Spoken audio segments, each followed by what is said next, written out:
Hello! To set up eSIM on the Realme 14 Pro Plus, let me quickly show you how to do this. There are actually three ways to do this. So first of all, you have to go into the settings. From here, go into the mobile network, and right here we have the eSIM. And we simply have to go in there and first turn on this switch. As you can see, the SIM tool will be disabled, and basically the eSIM will be your second SIM card. So simply enable this one. After that, you will be not able to use your physical second SIM card. You have to choose either from the eSIM to use eSIM or the second SIM card.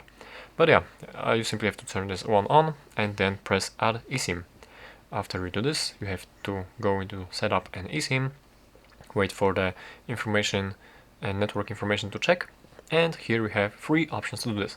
The first one is to simply scan the QR code which you have with the eSIM. Actually, you can scan the QR code using your camera.